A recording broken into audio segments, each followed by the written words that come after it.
మీ ఎలాంటి వ్యాపార ప్రకటనలకైనా వెంటనే మా ఛానల్ సంప్రదించండి. అందరికీ నమస్కారం. నేను శిరీష. ఈరోజు మనతో పాటు ఉన్నారు ప్రముఖ ఆధ్యాత్మికవేత్త, జ్యోతిష్య వాస్తు పండితులు, శ్రీ లలితాదేవి ఉపాసకులు, బ్రహ్మశ్రీ నానాజీ పట్నాయక్ గారు. గురుగారితో మాట్లాడదాం. గురుగారు నమస్కారం. ముఖ్యంగా ఈ డిసెంబర్ మాసంలో కుంభరాశి వారికి ఎలా ఉండబోతుందంటారు? ఎలాంటి జాగ్రత్తలు తీసుకోవచ్చు అంటారు? ఏ దైవాన్ని పూజించమంటారు? కుంభం వారికి ఏలినాటి శని నడుస్తుందమ్మా. ఇంకో సంవత్సరంన్నర పాటు ఉంది చెప్పాలంటే. లగ్నంలో రాహు, సప్తమ కేతువు, దశమంలో అధిక గ్రహాలు, లాభస్థానంలోకి కుజుడు రాబోతున్నాడు. అదేవిధంగా పంచమంలో గురువు యొక్క సంచారం జరుగుతుంది. భాగ్యంలో ఉండేటువంటి బుధుడు దశమ స్థానం వైపు 7వ తేదీ నుంచి ప్రయాణం జరుగుతుంది. అయితే ఈ గ్రహాల యొక్క స్థితి ఏదైతే ఉందో వీరికి ఎటువంటి ఫలితాలు ఇవ్వనుంది అనేటువంటి విషయాలు చెప్తుంది. నేనైనప్పటికీ కూడా చెప్పిస్తుంది సాక్షాత్ లలిత అమ్మవారిగా భావిస్తూ. ఫస్ట్ ఆఫ్ ఆల్ ఏంటంటే ఇక్కడ లగ్న రాహు ఇమాజినేషన్ ఏదో జరుగుతుందేమో, ఏం జరిగితే ఏం చేయాలి అనే ఎక్కువ థాట్ని ఇస్తూ ఉంటుంది రాహు ఎప్పుడు కూడా. కాబట్టి వీళ్ళు సహజంగా కుంభంవారి లక్షణం ఏంటంటే వీళ్ళకి బయట వారి మీద ఏడవడం చేత కాదు. ఏదైనా ఉంటే వీళ్ళు లోపల బాధపడతారు, వదిలేస్తారు. ఎప్పుడు ఎంజాయ్గా ఉండాలి, పక్కవాడిని ఆనందింపజేయాలి, పక్కవాడితో హ్యాపీగా ఉండాలి. మనం వెళ్ళామంటే పక్క వాళ్ళు ఆనందించాలనే స్వభావం పూర్తిగా ఉంటుంది. ఎంటర్టైన్మెంట్ జోన్లో ఉంటారు ఎప్పుడు వీళ్ళు. ఉన్న దాంట్లో సంతృప్తిగా ఉంటారు. ఫైనాన్షియల్ మ్యాటర్స్లో కుటుంబ సభ్యులతో అనవసరమైన రప్చర్స్ వస్తూ ఉంటాయి. ఇది కొద్దిగా చూసుకోవాలి. ఇక మరొక విషయం ఏంటంటే నైట్ నిద్రపోయే ముందు అనవసరమైన స్వప్నాలు వస్తున్నాయంటే ఉదయం నిద్ర లేచిన వెంటనే చక్కగా గజేంద్ర మోక్షం చదువుకోవడం, లేకపోతే దుర్గాదేవిని లేదా ఓం నమ శివాయ అనేటువంటి మంత్రం చేస్తూ నిద్రపోవడం మంచిది. అయితే వీళ్ళకి ఎప్పుడైతే రాహు వచ్చిందో కొన్ని భయం, అమ్మ ఏమవుతుందో, అమ్మ అలా అవుతుంది ఇలా అవుతుంది, ఇట్లాంటివి ఎక్కువ ఉంటుంటాయి. అందుకని వీరు వీలైనంత మటుకు దుర్గా ఆరాధన చేయడం మంచిది. ఇక రెండో శని ఉన్నాడుగా కాబట్టి ఏంటి, ఏలినాటి శని నడుస్తుందండి, ఫైనాన్షియల్గా చాలా టైట్ అయిపోతుందండి అని చెప్తూ ఉంటారు. ఒకటే గుర్తుపెట్టుకోవాలి, శని యొక్క ప్రభావం మీకు తగ్గాలి అంటే గోవులకి సేవ చేయడం, గోవులకి బెల్లం తినిపించడం, అమ్మవారి ఆలయాలు లేదా ఆంజనేయ స్వామి ఆలయాలు, సుబ్రహ్మణ్యేశ్వర స్వామి ఆలయాలు, వెంకటేశ్వర స్వామి ఆలయాలకు వెళ్ళి అక్కడికి వెళ్ళి ఏదైనా సేవ చేయడం చేస్తూ ఉండాలి. కొత్త ఉద్యోగ అవకాశాలు అయితే వస్తాయి, ఏమీ టెన్షన్ పడాల్సిన అవసరం లేదు. గృహయోగము, వాహన యోగం కూడా కనబడుతుంది. కాకపోతే ఉద్యోగంలో కాస్త అధిక గ్రహాలు ఉన్నందుకు కొంచెం స్ట్రెస్ అనేటువంటిది ఎక్కువగా ఉంటూ ఉంటుంది.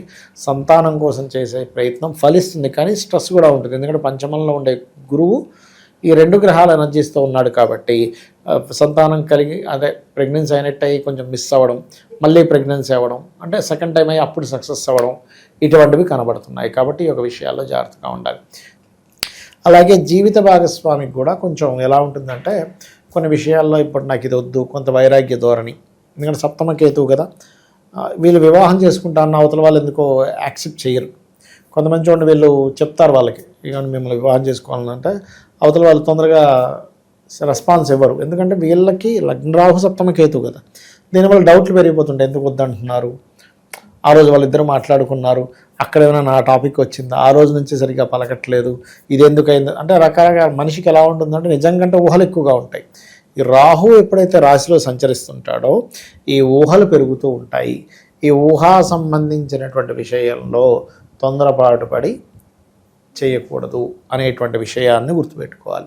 నేనైతే ఈ సప్తమంలో కేతు ఉన్నందుకు నేనేం చెప్తానంటే కొంచెం పార్ట్నర్షిప్స్ వద్దని చెప్తాను ఇప్పుడుండే కండిషన్లో. కేతు కదా సెపరేటివ్ ప్లానెట్. ఎలా ఉంటుందంటే పార్ట్నర్స్తో గొడవాలంటే వీళ్ళు పార్ట్నర్షిప్ చేస్తారు రావాలన్నప్పుడు, ఎందుకంటే వాళ్ళకి ఆ రూపంలో ఇబ్బంది రావాలిగా. అలాగే సప్తమంలో కేతు ఉన్నప్పుడు గవర్నమెంట్ ఎంప్లాయీస్ లేనట్లయితే మీకు ఆధ్యాత్మిక రంగాల్లో ఉండేటువంటి వారితో వివాహ సంబంధాలు ఓకే, కానీ నార్మల్గా అయితే వివాహ సంబంధించిన విషయాల్లో కూడా వద్దని చెప్తే, ఇప్పుడు శ్రీమూర్తి జాతకం అనుకోండి, కుంభలగ్నం ఏదో, ఇప్పుడు అవతల వచ్చేటువంటి పర్సను ఉదాహరణకి పౌరహిత్యంలోనే ఉన్నాడు అనుకోండి, అప్పుడు సరిపోతుంది. కేతువు కదా, కేతు ఆధ్యాత్మికత కారకుడు. అలాగే ఆయుర్వేదిక్ రిలేటెడ్, మెడికల్ రిలేటెడ్ వాటికి రవిరాశుల్లో ఉండే కేతువు కారకుడు. దానికి అది కనెక్ట్ అవుతుంది. కానీ అది కాకుండా లేదా ఒక మ్యాజిక్స్ చేస్తున్నారు, మ్యాజికల్ ఫీల్డ్స్, ఈవెంట్స్ ఫీల్డ్స్లో ఉంటారు, అలాంటి వాళ్ళకు ఓకే, కానీ మిగతా వాళ్ళకి అది సెట్ కాదు. కాబట్టి నన్ను అడిగితే ఇంకొక సంవత్సరం వరకు ఉంటాడు కేతువు అక్కడ. కాబట్టి ఇంక తప్పనిసరి చేసుకుంటే మాత్రం గణపతి హోమము, గణపతి ఆరాధన చేసుకుని ముందుకు వెళ్ళండి. కానీ అదర్వైజ్ ఈ 1 ఇయర్ పాటు వీళ్ళు కొంచెం ఈ వివాహ సంబంధించిన విషయంలో జాగ్రత్తగా ఉండడమే మంచిది చెప్పాలంటే. ఇక అదేవిధంగా మరి ఏమండి ఆల్రెడీ వివాహం అయిపోయింది, కాకపోతే సప్తమ స్థానం అంటే జీవిత భాగస్వామితో ఎప్పుడు ఏదో ఎడబాటు ఉంటుంది అనుకునేటువంటి వారు చక్కగా వీళ్ళు ఓం శివకామేశ్వరాంకస్త శివా స్వాధీన వల్లభాయే నమః అనే మంత్రం చేసుకోవడము. కాస్త ఏలినాడు శని ప్రభావం ఎక్కువగా ఉందండి, మాకు ఈ ఫైనాన్షియల్గా బాగా ఇబ్బంది అవుతుంది అనుకునేటువంటి వారు ఓం అనాకలిత సాదృశ్య చుబుకశ్రీ విరాజితాయే నమః, లేదు ఫైనాన్సే పర్టికులర్గా నాకు కావాలనుకుంటే కనుక ఓం ధర్మాధ్యక్ష ధనాధ్యక్ష ధనధాన్య వివర్ధినియే నమః. అయితే కుంభం వారికి ఎప్పుడు కూడా ఫైనాన్షియల్ అనేటువంటిది నేర్పడం ద్వారా బాగా వస్తూ ఉంటుంది. అంటే ఎవరికైనా టీచింగ్ ట్రైనింగ్ ఇవ్వడం ఇటువంటి వాటి మూలంగా బాగా కలిసి వస్తుంది చెప్పాలంటే అది. ఇక వీళ్ళు ఎక్కువగా విష్ణు సహస్రనామాలు చదువుకోవడము, దక్షిణామూర్తి యొక్క ఆరాధన చేయడం అనేటువంటిది మంచిది వీరికి చెప్పాలంటే. గురుగారు, ఇంతవరకు మనము గోచార జాతకాల గురించి చెప్తున్నారు. సో వ్యక్తిగతంగా మన జాతకాలని ఎలా తెలియజేస్తారు గురుగారు? ఏం లేదమ్మా, ఫస్ట్ ఆఫ్ ఆల్ గోచార ఫలితం ఈజ్ ఇప్పుడు మార్కెట్ ఎట్లా ఉంది, బయట వాతావరణం ఎలా ఉంది అలాంటిది. పర్సనల్ చార్ట్ ఈజ్ మనము కంప్లీట్గా ఈ జీవుడు. ఇప్పుడు ఎగ్జాంపుల్ ఇక్కడ నుంచి నేను ఒక అమీర్పేట వెళ్ళాలి, ఆటోలో వెళ్ళొచ్చు, కారులో వెళ్ళొచ్చు, మెట్రోలో వెళ్ళొచ్చు, ట్రైన్లో వెళ్ళొచ్చు, ఉదాహరణ చెప్తున్నా. రకరకాల మార్గాల ద్వారా వెళ్తా, బైక్ మీద వెళ్తా.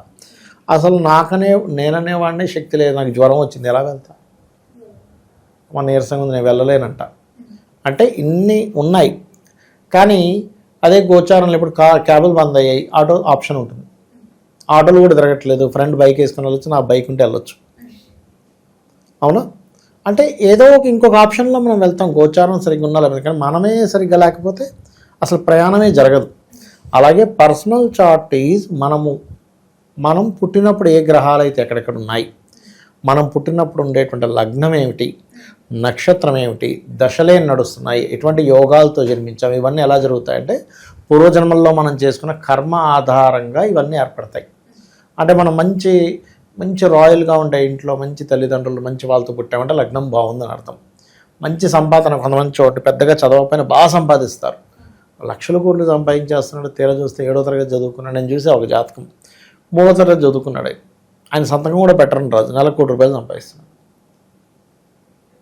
ఎట్లాగా అంటే అంతే ధనయోగం ఉంది, సంతకం కూడా పెట్టరని రాదు ఆయనకి, పెద్ద ఏజెన్సీ నడిపేస్తున్నాడు. ఏం చేస్తాం అంతే. అంటే అతనికి టీము అంత అలా కుదిరారు. అలా ఏంటంటే ధనయోగాలు బాగుంటే, ఇక్కడ ధనయోగాలు బాగుండడం ఒక ఎత్తు, ఎందులో ధనయోగం ఉందో తెలుసుకోవడం ఒక ఎత్తు. మన పర్సనల్ చార్ట్లో అసలు మీకు ధనయోగం ఎందులో ఉందో తెలుసుకుంటే మీరు తత్ సంబంధించినటువంటి ఎడ్యుకేషను, తత్ సంబంధించిన వ్యాపారం చేస్తే ఆటోమేటిక్ కలిసి వస్తుంది.